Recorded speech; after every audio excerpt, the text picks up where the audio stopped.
सदाशिवसमारम्भां शङ्कराचार्यमध्यमाम् अस्मदाचार्यपर्यन्तां वन्दे गुरुपरम्परां. श्रीगुरुभ्यो नमः. 45வது श्लोकम्. वयस्थोऽहं नित्यं न परलवनेच्छां त्यजति मे मनोजस्रं सीते पुरमनवसादास्पदमिदं दृगन्तक्षेपान्मे कुवलयमुपस्थापय झटिति अहो निर्वेलश्रुत्यभिरुचिरिह त्वद्वचसिदे. இந்த ஸ்லோகத்துல ராவணன் தன்னை பத்தி தன்னுடைய இளமையை பத்தி சொல்லிக்கிறான். தன்னுடைய வீரம் என்ன அப்படிங்கிறத பத்தியும் சொல்றான். சில பிரியமான வச்சனங்கள் சொல்றான் சீதையை நோக்கி. சீதை அதுக்கு பரிகாசமான பதில் தர போறார். இந்த ஸ்லோகத்துல கூடிய பதச்சேதத்தை பார்ப்போம். வயஸ்தா அகம் நித்யம் ந பரலவனேச்சாம் त्यजति मे मनः अजस्रम सीते पुरम अनवसादास्पदम इदम दृगन्तक्षेपात् मे कुवलयम् उपस्थापय झटिति अहो निर्वेलश्रुत्यभिरुचिः इह त्वद्वचसि रे.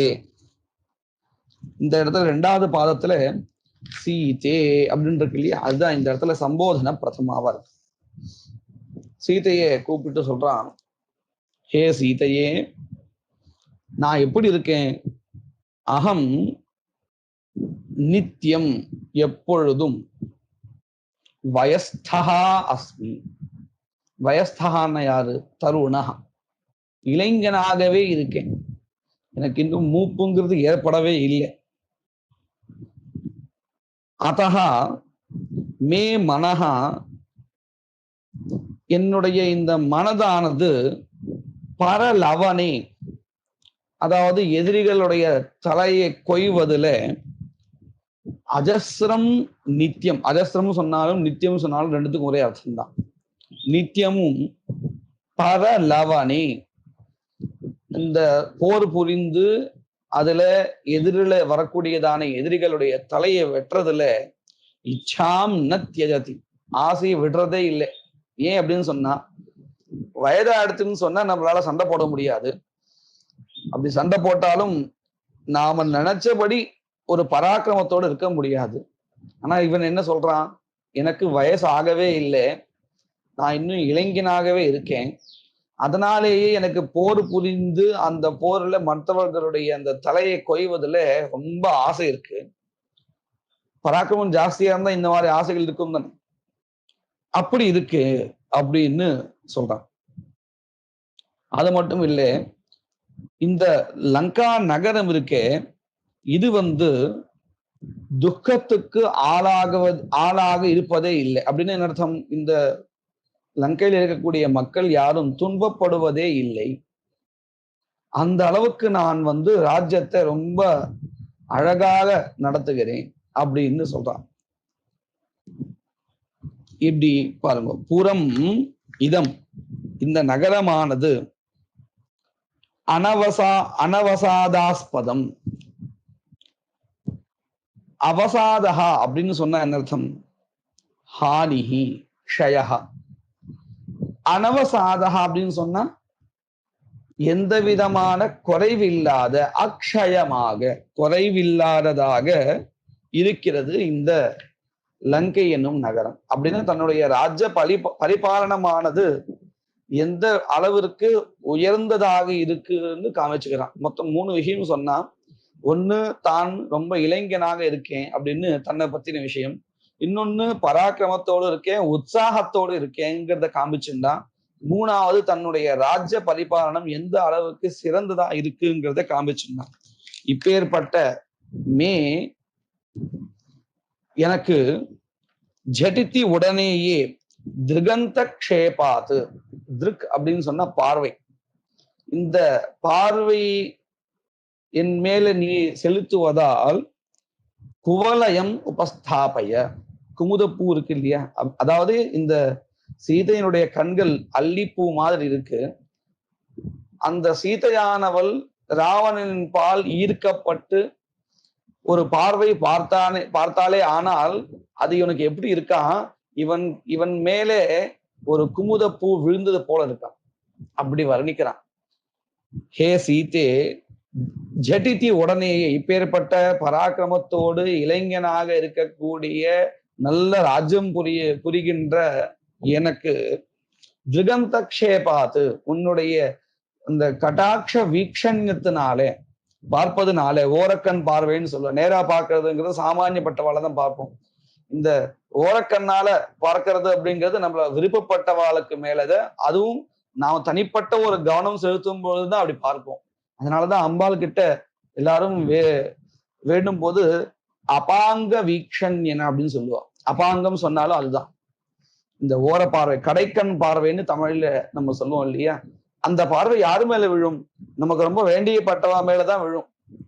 அதனால நீயும் இப்பேற்பட்ட பராக்கிரமியான என் மேல் திருகந்த க்ஷேபாத்து குவலயம் உபஸ்தாபய, நீ என் குமுதப்பூ, உன்னோட கண்களாகிய அந்த குமுதப்பூவை என் மேலே வைப்பாயாக ஜடித்தி அப்படின்னு இந்த 3 பாதங்கள்ல ராவன் தன்னுடைய விஷயத்த சொல்லியிருக்கான். எவ்வளவு கவித்துவமா சொல்லியிருக்கான் இல்லையா. 3வது பாதத்தை பார்த்தா எவ்வளவு பெரிய நல்ல கவின்னு தெரியறது. அத மனசுல வச்சிருந்த சீதை பரிகாசம் பண்றா. அஹோ ஆச்சரியம், அஹோ அப்படிங்கிறது ஆச்சரியத்துல, உனக்கு இவ்வளவு எல்லாம் பேச தெரியுமா, உனக்கு அழகெல்லாம் சொல்ல தெரியுமா அப்படின்னு பரிகாசம். அஹோ நிர்வேல ஸ்ருத்ய அபிருச்சி, அத்தியந்தம் அபிருச்சி, ரொம்ப அழகா இருக்கு கேட்கறதுக்கு. இஹ தத் வச்சசி ரே, ஆனா அந்த ரேல தான் எல்லாத்தையும் வச்சிருக்க. வெறுமனே உன்னுடைய வாக்கியம் இவ்வளவு அழகா இருக்கே, நீ உன்னுடைய வாக்கியங்கள்ல இவ்வளவு ஒரு கவித்துவத்தை சொரிந்திருக்கிறாய் அப்படின்னு கேட்டா அது என்ன ஆயிடும், சீதை அவனுக்கு மயங்கிட்டான்னு ஆயிடும் இல்லையா. ஆனா கவி அங்கதான் என்ன பண்றார், ரே அப்படின்னு ஒரு பதத்தை வைக்கிறார். ரே என்ன யாரை கூப்பிடுவோம், நீச்சர்களை தான் கூப்பிடுவோம் சொல்லியிருக்கோம் இல்லையா. ரே, ஏ முட்டாளே, ரொம்ப பிடிச்சிருந்ததுன்னா முட்டாளேன்னு கூப்பிட மாட்டான் இல்லையா. ரே, ஹே முட்டாளே, நீச்சனே, துவத் வச்சசி இஹ, உன்னுடைய இந்த சொற்கள்ல நிர்வேல ஸ்ருத்ய அபிருச்சி, ரொம்ப அழகான ஒரு ஈர்ப்பு இருக்கிறதே. அஹோ ஆச்சரியம், உனக்கு இப்படியும் பண்ண தெரியுமா, இப்படியும் பேச தெரியுமா அப்படின்னு ஒரு பரிகாசம் பண்றா சீதை. இது மேலோட்டமான அர்த்தம். கூட அர்த்தம் என்ன, நிர்வே லஸ்ருத்யபிருச்சி, நீ சொன்ன இந்த ஸ்லோகத்துல பதங்கள்ல இருக்கக்கூடியதான நகாரம் இருக்கு, வகாரம் இருக்கு இல்லையா, அதை நீக்கி நிர்வே, நிர்கதா வகாரஹா, நிர்வே தத் ஸ்தானே, அந்த வகாரத்தினுடைய இடத்துல லஸ்ருத்ய அபிருச்சி, லகாரத்தை சேர்த்து சொல்லணும்னு நான் விருப்பப்படுறேன். அபிருச்சி, அதுல எனக்கு விருப்பம் இருக்கிறது. அப்படின்னா என்ன ஆயிடுத்து, இப்ப பாருங்க, எந்த இடத்துல வகாரம் இருக்கோ அந்த வகாரத்தை எடுத்துட்டு அந்த இடத்துல நம்ம லகாரம் வைக்கணும். வச்சா பதங்கள் எப்படி கிடைக்கும், முதல் பாதம் வயஸ்தோகம் அப்படின்னு சொன்னான் இல்லையா, அந்த வகாரத்தை எடுத்துட்டா என்ன எழுத்து வரும், லா வைக்கணும். இப்போ வச்சால் லயஸ்தோகம் இப்படின்னு கிடைக்கும், ஒரு பதமாச்சு. அதுக்கு அடுத்து 2வது பாதத்துல முதல் பாதத்துல இன்னொரு பதம் இருக்கு, பர லவனேச்சாம் அப்படின்னு இருக்கு. அந்த இடத்துல வகாரத்தை எடுத்து லகாரத்தை வச்சா பர லலனேச்சா அப்படின்னு கிடைக்கும். அதுக்கு அடுத்து 2வது பாதத்துல புறம் அனவசாதாஸ்பதம் அப்படின்னு இருந்தது இல்லையா, அந்த இடத்துல வகாரத்தை எடுத்துட்டா புறம் அனலசாதாஸ்பதம் அப்படின்னு கிடைக்கும். 3 பதங்கள் பார்த்திருக்கோம். அடுத்தது திருகந்த க்ஷேபாத்து மே குவலயம் அப்படின்னு இடத்துல வகாரத்தை எடுத்துட்டு லகாரத்தை வச்சா குலலயம் அப்படின்னு கிடைக்கும். இப்போ 4 பதங்கள் இப்படியாக மாறி இருக்கு. இந்த 4 பதங்களுக்கு என்ன அர்த்தம்னு நம்ம பார்க்க போறோம். முதல் பாதத்துல அவன் தன்னை என்ன சொன்னான், நான் எப்பொழுதும் இளைஞனாகவே தருண அவஸ்தையிலே இருக்கேன்னு சொன்னான். வயஸ்தகான்னு பதம். இப்ப என்ன அடுத்து தெரியுமோ, வக்காரத்தை எடுத்து லக்காரத்தை வச்சா லயஸ்தகா, அகம் நித்தியம் லயஸ்தகா. லயான்னு சொன்னா மரணம்னு அர்த்தம் இந்த இடத்துல. அதோடு சேர்ந்துடுறது, லயமாயிடுத்துன்னு நம்ம சொல்லுவோம் இல்லையா, சேர்ந்துடுறதுன்னு அர்த்தம். அப்படின்னா இவனுடைய மரணம் நித்தியம் லயஸ்தா, நான் ஒவ்வொரு நாளும் மரண அவஸ்தையில் இருந்துட்டே இருக்கேன், அதாவது க்ஷயம் ஆயிட்டே இருக்கேன், குறைவோடு சேர்ந்துட்டே இருக்கேன் அப்படின்னு அர்த்தம் கிடைக்கும். அதே பாதத்துல முதல் பாதத்துல இன்னொரு பதம் இருக்கு, பர லலனேச்சா. இப்ப அவன் சொன்னான் இல்லையா, வயஸ்தகா அப்படிங்கிறத மாத்து லயஸ்தகான்னு சொன்னோம். அவன் நித்தியமும் மரணத்தை தழுவுகின்றவனா இருக்கான். ஏன் அப்படி மரணத்தை தழுவுகின்றவனாக இருக்கான்னு தன்னை சொல்லிக்கிறான். பாபம் பண்ணினா அப்படித்தானே நடக்கும். என்ன பாபம் பண்ணினா அத சொல்றதாகத்தான் ரெண்டாவது பதம் இருக்கு, பர லலனேச்சா. பரன மற்றவனுடைய மனைவியின் பேர்ல ஆசை கொண்டிருப்பதினால் பர லலனேச்சா. இதுதான் காரணம். முன்னாடி அவன் சொன்னோம் இல்லையா, லயஸ்தகா தன்னை தானே அழிச்சுக்கிறான் அப்படின்னு. அதுக்கு காரணம் எது? மாற்றான மனைவியின் மேல் வைத்திருக்கக்கூடியதான ஆசை. அந்த ஆசையினால் ஏற்பட்ட பாபம். இந்த பாபம் தான் அவனை மரணத்தை வரையும் கொண்டு போறது. இரண்டாவது பாதத்துல ஒரு பதம், புறம் அனவசாதாஸ்பதம். இந்த லங்கா நகரமானது துன்பத்திற்கு ஆளாகுவதே இல்லை அப்படின்னு சொன்னா இல்லையா. இப்ப என்ன எடுத்து, புறம் அனலசாதாஸ்பதம். அனலகான்னு சொன்னா அக்னி. இந்த நகரமானது அக்னிக்கு இரையாக போகிறது. இது ரெண்டு விதமா நம்ம சொல்லலாம். ஒண்ணு, இந்த நகரமானது நாசமாக போறது அப்படின்னு. இன்னொன்னு, இப்ப இந்த ஹனுமார் என்ன பண்ண போறார், இந்த சீதையினுடைய சம்வாதத்தை எல்லாம் கேட்டுட்டு ராமர்கிட்ட சொல்ல போகும் பொழுது இந்த அசுரர்கள்லாம் ஹனுமாருடைய அந்த வால்ல தீ வச்சிடுறார். அவர் என்ன பண்றார், அந்த தீயை ஊர் முழுக்க பத்த வச்சுன்னு போயிடுறார். அப்ப இந்த நகரமானது என்ன ஆயிடுத்து, அனலசாதாஸ்பதம் ஆயிடுத்து இல்லையா, அக்னிக்கு இரையாக ஆயிடுச்சு. இதத்தான் சீதை இங்க மென்ஷன் பண்றா, புறம் அனலசாதாஸ்பதம், அக்னிக்கு இரையாக ஆக போகிறது.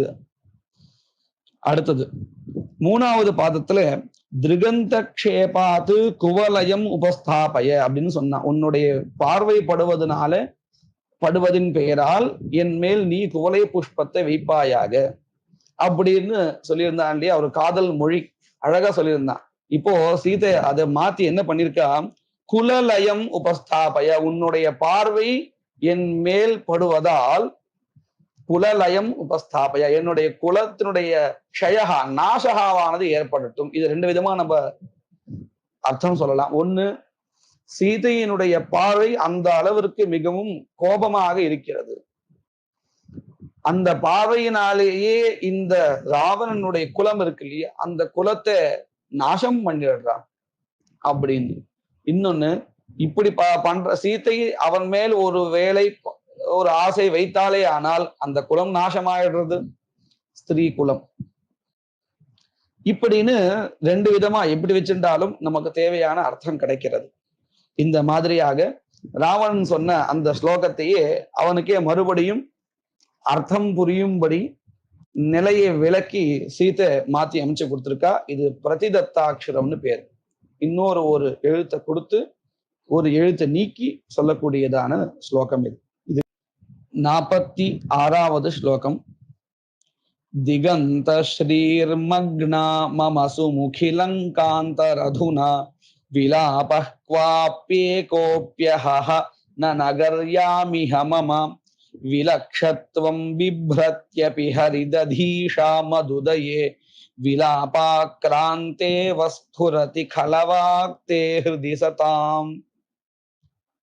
இந்த ஸ்லோகத்தினுடைய பதச்சேதம், திகந்த ஸ்ரீஹி மக்னா மம சுமுகி லங்காந்தரதுனா விலாபஹ க்வாபி ஏகஹ அபி அஹஹ ந நகர்யாம் இஹ மம விலக்ஷத்வம் பிப்ரத்யபி ஹரிததீஷாஹ மதுதயே விலாபாக்ராந்தா இவ ஸ்புரதி கல வாக் தே ஹிருதி சதாம்.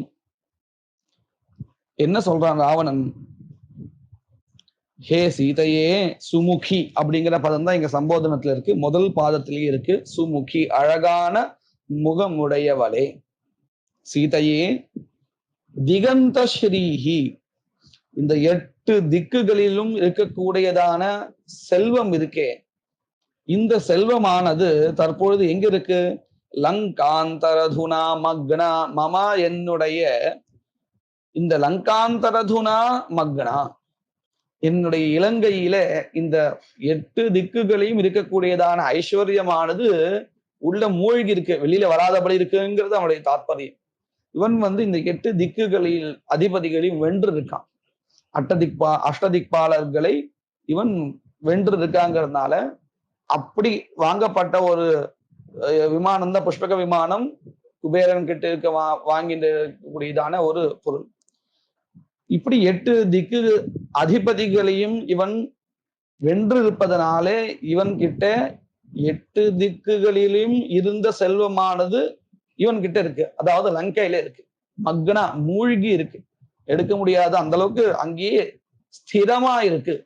நம்ம முன்னாடி ஸ்லோகங்கள்லாம் பார்த்தோம், செல்வமானது சஞ்சலமா இருக்கும், எல்லா இடத்தையும் மறுபடியும் போயிட்டு இருக்கும் அப்படின்னு ராவணனே சொல்றதை நம்ம பார்த்தோம் இல்லையா? இப்போ அப்படி இல்லை, இவன் கிட்ட மூழ்கி இருக்கு. திகந்த ஸ்ரீஹி, 8 திக்குகளும் இருக்கக்கூடியதான அந்த செல்வமானது மம லங்காந்தரதுனா மக்னா, என்னுடைய இந்த லங்கையிலே இது மூழ்கி இருக்கு. அது மட்டும் இல்லை, குவாபி ஏகஹா அபி நகரியாம் இஹ விலாபஹா ந, நகரியாம் இஹ, இந்த லங்கையில குவாபி எந்த இடத்திலையும், கோபி யாரும், விலாபகா ந மம இஹ, மம நகரியாம் என்னுடைய இந்த லங்கையில் ஒருவன் கூட ஒரு இடத்திலும் கூட விலாபகா அப்படின்னா துக்கம் பட்டு புலம்புறது இருக்கு இல்லையா, அப்படி யாரும் பண்றது இல்லை. அஹா, ஆச்சரியம். இப்படி ஏதாவது ஒரு நாடு உண்டோ? ஏதாவது ஒரு நாட்டுல ஒருத்தன் கூட எந்த இடத்திலையும் துன்பப்படாமல் புலம்பாமல் இருக்கா அப்படின்னு சொன்னா அப்படி ஒரு நாடு நம்மளால பார்க்கவே முடியாது. அந்த அளவுக்கு சிறந்த நாடா இருக்கு என்னுடைய நாடு. நாட்டை சொன்னாலும் அந்த நாடு அப்படி இருக்கிறதுக்கு காரணம் யாரு? இந்த ராஜா தானே, ராவணன் தானே. அதைத்தான் இங்க சொல்றான். கவாபி ஏகஹா அபி அஹஹ ந நகரியாம் இஹ விலாபஹா, விலாபங்கிறதே இல்லை. இதை பார்த்து மது உதயே, என்னுடைய எப்பேற்பட்டதான ஒரு உதயம் இருக்கே, அதாவது விருத்தி வளர்ச்சி, இதை பார்த்து ஹரிததீஷாக விலக்ஷத்வம் பிப்ரத்யபி, ஹரிததீஷாகன்னு பதம் இருக்கு.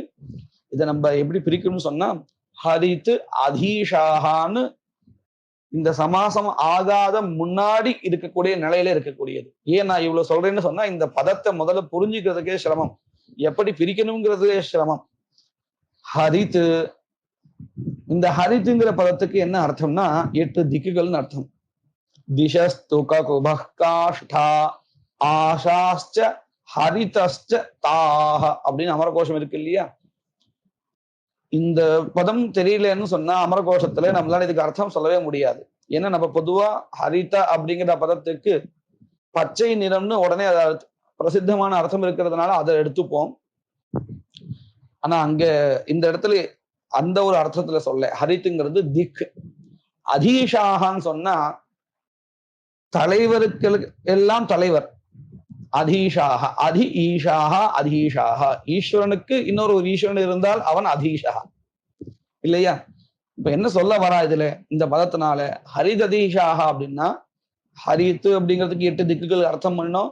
இந்த 8 திக்குகளுடைய அதிபதிகள் அவர்கள் மதுதயே, என்னுடைய இந்த வளர்ச்சியில் விலக்ஷத்துவம் விஸ்மயத்துவம் ஆச்சரியம் பிப்ரதியை அடைகிறார்கள், பிப்ரத்யபி அடைகிறார்கள் போலும். என்னுடைய வளர்ச்சியை பார்த்து அவங்க ஆச்சரியப்பட்டு போறான்.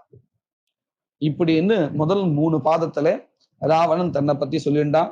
இதை கேட்ட உடனே சீத்தை சொல்றா, கல திருடனே, சம்போதனை கூப்பிடும் பொழுது, ஏ திருடனே, வாக்கு தே உன்னுடைய இந்த உன்னுடைய வாக்கு இந்த சொற்கள் எல்லாம் சதாம் நல்லவர்களுடைய ஹிருதி இதயத்திலே என்னமா போய் சேர்றது, விலாபாக்கிராந்தா ஏவஸ்பிருதி ஒரு புலம்புறது மாதிரி போய் சேர்றது அப்படின்னு என்ன அர்த்தம், உன்னுடைய இந்த வாக்கியங்கள்ல எனக்கு ஈடுபாடே இல்லை, எனக்கு ஒரு ஆர்வமே இல்லை கேட்கறதுக்கு, இதெல்லாம் நல்லவர்களுடைய இதயத்துல எப்படி போய் சேரும் அப்படின்னு கேட்டா புலம்புற மாதிரி போய் சேரும் அப்படின்னு அவன் கஷ்டப்பட்டு தன்னை பத்தி உயர்வா சொன்னது எல்லாத்தையும் ஒரு க்ஷணத்துல பங்கம் பண்ணிடுறான். இது மேலோட்டமான அர்த்தம். இதே இந்த இடத்துல இருக்கக்கூடியதான இந்த கூடார்த்தம் என்னது அப்படின்னு சொன்னா, ஹே கல, ஏ துஷ்டனே, வாக்கு உன்னுடைய இந்த சொல்லானது விலாப அப்படி இருக்கு இல்லையா, விலாப ஆக்ராந்த அப்படின்னு இருக்கு. இதை நம்ம புரிஞ்சுக்கிறதுக்கு என்ன பண்ணோம், வில பாக்ராந்த அப்படின்னு நம்ம இந்த இடத்துல பதத்தை பிரிச்சுக்கணும். அப்படி பிரிச்சுன்னா என்ன அர்த்தம் கிடைக்கும், லகாரம் இல்லாத விகத லகாரஹா வில பாக்ராந்த அப்படின்னா பாவுடன் சேர்ந்ததாக. இந்த ஸ்லோகத்துல எப்படி போன ஸ்லோகத்துல வகார ஸ்தானத்துல லகாரம் வந்ததோ அத போல இந்த இடத்துல லகார ஸ்தானத்துல பகாரம் சேர்த்து வைத்து சொல்ல வேண்டியது. அப்படி சொன்னா அந்த பதங்கள் என்னவா மாறும் அப்படின்னு கேட்டா, திகந்த ஸ்ரீர் மக்னா மம சுமுகி லங்காந்தரதுனான்னு இருந்தது இல்லையா, அந்த லா எடுத்துட்டு பா வச்சா பங்காந்தரதுனா. அதே மாதிரி என்னுடைய நகரத்திலே யாரும் விலாபகா பண்றது இல்லை, அதாவது புலம்புறது இல்லைன்னு சொன்னா, விலாப குவாபி ஏகோபி அஹஹ ந நகர்யா மிக அப்படின்னு சொன்னா இல்லையா, இந்த விலாபகாவில லாவ எடுத்தா என்ன ஆயிடுச்சு, விபாபகா அப்படின்னு ஆயிடுச்சு. என்னுடைய நகர்ல யாரும் விபாபகாவா இல்லை, அதுக்கு என்ன அர்த்தம்னு பின்னாடி பார்க்க போறோம். அதுக்கப்புறம் விலக்ஷத்வம் பிப்ரத் ஹரிததீஷாஹா அப்படின்னு மூணாவது பாதத்துல சொன்னா, அதுல விலக்ஷத்துவத்துல பா வச்சுன்னு சொன்னா விபக்ஷத்துவம் பிப்ரத்யபி ஹரிததீஷாஹா. இந்த மூணு பதங்களுக்கு என்ன அர்த்தம்னு பார்க்கணும். முதல்ல அவன் சொல்லும்பொழுது என்ன சொன்னா, இந்த 8 திக்குகள்ல இருக்கக்கூடியதான செல்வமானது தற்பொழுது என்னுடைய நகரத்துல மூழ்கி இருக்கு அப்படின்னு சொன்னான் இல்லையா. லங்காந்தரதுனா லங்கையின் உள்ளே இருக்கிறதுன்னு, அந்த லாவ் எடுத்தா பங்காந்தரதுனா அப்படின்னு அர்த்தம். இந்த 8 திக்குகளிலையும் சம்பாதித்து போரிட்டு சம்பாதித்து வைத்ததான அந்த செல்வமானது தற்பொழுது பங்காந்தரதுனா சேற்றுல மாட்டின மாதிரி இருக்கான் அப்படின்னு என்ன அர்த்தம், கொஞ்சம் கொஞ்சமா மூழ்கி போறது, அதை காப்பாற்ற முடியாது. ஏன், இவன் தான் இவ்வளவு பாபம் பண்ணிட்டு இருக்கானே, இவனுடைய இந்த பாப செயல்களால அவனுடைய ராஜ்யமானது கெட்டு போறது, ராஜ்யம் கெட்டு போயாச்சுன்னு சொன்னா செல்வம் வீழ்ச்சி தான் அடைய போறது. அதை எப்படி சொல்றா, பங்காந்தரதுனா, பங்கஹா அப்படின்னு சொன்னா சேர், பங்கஜம் சேற்றில் வரக்கூடிய தாமரைக்கு அந்த பேரு பங்கஜம்னு பேர் இல்லையா. அதை போல இங்கே பங்காந்தரதுனா சேற்றில் மாற்றிய செல்வமாக இருக்கிறது அப்படின்னா அது மறுபடியும் எடுக்க முடியாதுன்னு அர்த்தம், கொஞ்சம் கொஞ்சமா அப்படியே மூழ்க போறதுன்னு அர்த்தம். அடுத்தது 2வது பாதத்துல என்ன சொன்னா, இந்த லங்கையில் இருக்கக்கூடியதான மக்கள் எல்லாரும் எப்படி இருக்காங்க, யாரும் புலம்புறதே இல்லை, அப்படி இருக்காங்க என்னுடைய நகரத்துல மக்கள் அப்படின்னு சொன்னா இல்லையா. இப்போ விலாபகா பதில விபாபகா விகத பாபகா, அதாவது பாபத்தை தொலைந்தவர்கள் யாரும் இல்லை அப்படின்னு அர்த்தம். எல்லாரும் பாபத்தோடு இருக்காங்க. எப்படி ஒரு நாட்டுல எல்லாரும் பாபத்தோடு இருக்க முடியும், ஒருத்தன் கூடவா புண்ணியமான இருக்க மாட்டான் அப்படின்னு கேட்டா, இந்த மக்கள்லாம் என்ன பண்ணணும், ராவணன் தப்பு பண்றான்னு தெரிகிறது, போய் கண்டிக்கணும் தானே. கண்டிக்காம இருந்தால் அவங்களும் அந்த பாபத்துக்கு ஆளானவர்கள் தானே, அவங்களுக்கும் அந்த பங்கு உண்டு தானே. இந்த நாட்டுல நடக்கக்கூடியதான பாபத்துக்கு, அந்த பாபத்தை புண்ணியத்தை எப்படி அனுபவிக்கிறோமோ அதை போல அந்தந்த பாபத்துக்கும் பங்கு எல்லா மக்களுக்கும் உண்டு இல்லையா.